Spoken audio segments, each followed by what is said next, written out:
I'm just recording this just to explain a bit of history to why I've started to do this skate journey. So I've always loved skateboarding ever since I was a child, like literally 8 years old. I've loved it. I remember playing the Tony Hawk's games, and I fell in love with skateboarding as a sport and just seeing what everyone could do on a board, and all that good stuff.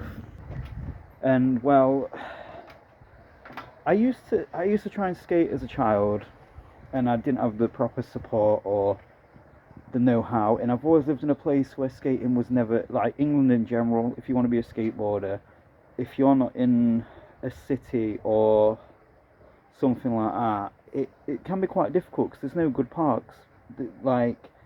So you gotta do street. And if you know England, it's not like America or anywhere like that. It's cobblestone and it's just a mess. That's all I can say. But yeah, so that was hard.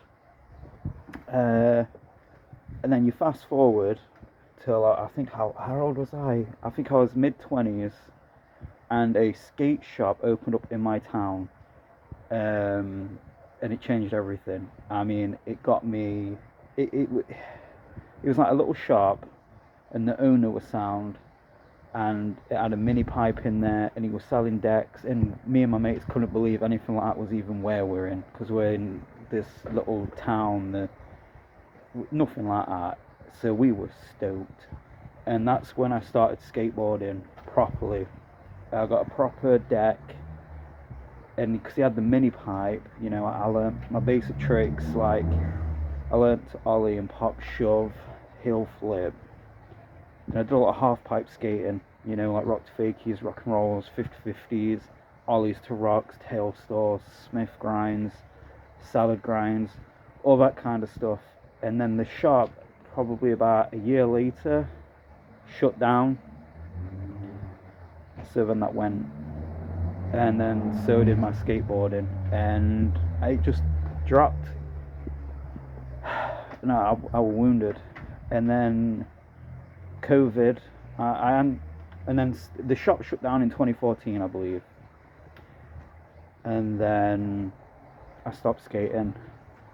Just kind of just accepted defeat at that point. Then in 2019, I started skating again. Got a new board, and I did some little bits. Again, it was just the basic stuff.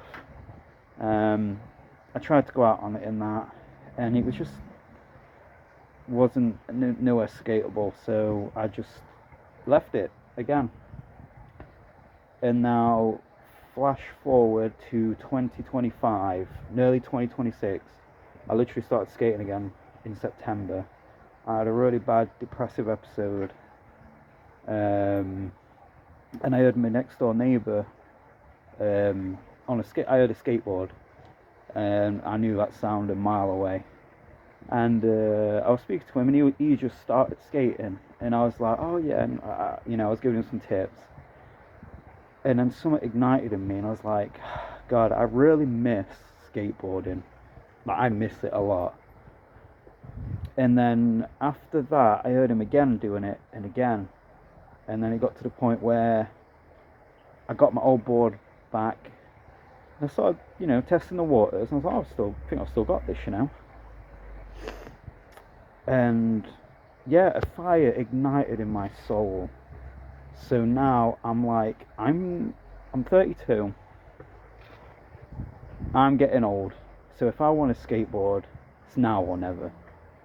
So that's it. This series of YouTube is me and the journey of skating, and just in a couple of months I've seen some big improvements already. But now that's it. I'm not stopping for nothing. When I can, I'm skating. Like tomorrow, for example, little ones at school. I'm not at work. It's not raining apparently, so I'm out tomorrow. And I skip a day for rest, but then if it's not, raining on like Thursday, I'll be out then as well.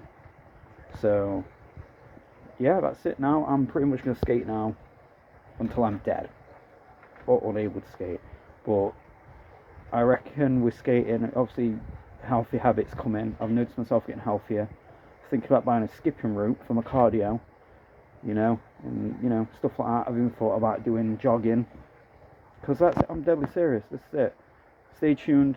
Your boy's gonna land that variable flip tomorrow, and in a year's time, I'll be saying, well, hopefully, I'll be landing a laser flip before a year's time. But who knows?